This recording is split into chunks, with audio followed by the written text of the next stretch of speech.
Darryl Strawberry, 84. I was a Mets fan growing up. Cash Soroy holds a mix of sports history. That's a pretty good one. And its future. My favorite card right now is probably my Luka rookie. The sports radio personality knows collectibles. Welcome into the Collectible Network. He's launched an online network devoted to covering them. We've got 33,000 people in the chat right now. And the last few months, Soroy has expanded his personal collection with video clips of basketball highlights on NBA Top Shot.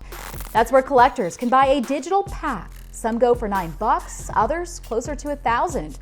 Click the pack open to reveal each clip known as a moment. This is a rare one. There's only 1,800 of them. I've got number 224. Each moment has a serial number, and each pack offers surprises. There's my Dirk card, which I freaking love. I mean, I even call it a card. Soroy believes it's the future of collectibles. It used to be ticket stubs to Mavs games. Now it's all on your phone. Like, we are progressing into a digital world in everything. So this is a natural progression, in my mind. During the pandemic, NFTs like these have gone mainstream. Dapper Labs, the startup partnering with the NBA, says it began the year with less than 5,000 collectors on Top Shot.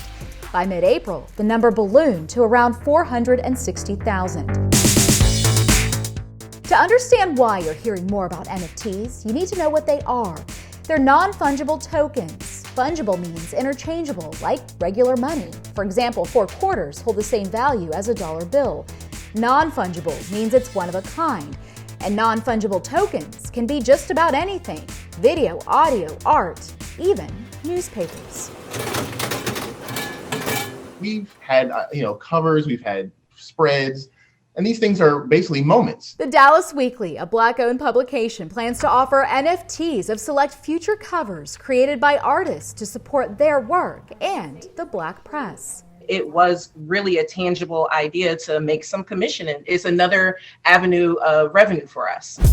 To make an NFT, you mint something that you created by pushing it onto the blockchain. The blockchain is basically a shared online ledger. It's the backbone of cryptocurrency. You can think of the blockchain as basically being one huge spreadsheet, like a Google Doc, right? And what's in it are, in the case of like Bitcoin, the amount of money that everybody has. Behavioral economist Matthew Stevenson, who worked with Dapper Labs, explains that the blockchain is a set of rules about how information is recorded and updated. So no one can simply give themselves $1 billion. If we are going to share this big spreadsheet, then we can't let anybody update it willy-nilly. Those principles also apply to NFTs. What it enables is this digital scarcity that it's sort of protected from tampering over time by the rules. And so you can get money from that, you can get collectibles from that, and you can get all the other nice things we might like to be sort of scarce and unique. In March, Christie's auction house made headlines in the art world when it announced it sold its first purely digital artwork for more than $69 million. And some believe this is just the beginning of what's possible. There's just really no doubt in my mind that the whole digitization of society and assets is here to stay. Richard Razes and Hamiz Awan run Plutus 21 Capital, a startup hedge fund that grew out of SMU's business incubator 4 years ago. They say most of their portfolio, around $80 million, is invested in the blockchain. Both expect that someday any asset can be minted in deals that move through the internet as fast as email. The kids that are born today, I don't think are going to ever use cash. To them, the value of something digital is the same as the value of something physical.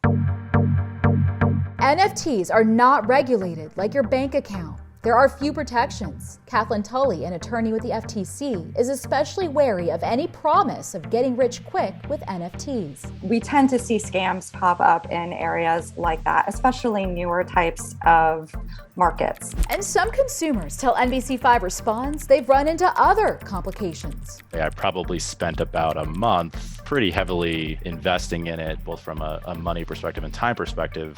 And I'd say the last 2 months, I've been really just waiting to get my money out. AG asked us not to use his last name to keep his account private. He says he spent around $10,000 buying NFTs on Top Shot and made some trades, but had to wait weeks to withdraw the money. He eventually got it. When NBC5 Responds asked Dapper Labs about what AG described, the company shared this blog post pointing to growing pains, along with security and compliance checks. If you can take my money, you should be able to give me my money. Still, AG says money shouldn't be the reason you get into NFTs. A bad reason to support it is to Google what's the hottest piece of art, throw your disposable income at it, and then hope that it's going to turn into $1 million. Instead, those adopting NFTs say, look for a community you care about. If you are a person who wants to see an artist that you really love do really well over time, that's a great reason. Jason Witten, Cowboys, hello. For Soroy, Everybody likes a good chase. it ignites the kind of anticipation this 80s kid felt That's the way we do it. ripping open a pack of baseball cards. Reminds me of my childhood, and it reminds me of going to buy a pack of cards hoping for a Dwight Gooden and not getting it, you know? But then sometimes getting it. Except now, you're offered the option to buy the things you love on the internet, It's something real. It's just digitally real. even if you can't touch them. Diana Zoga, NBC5 Responds.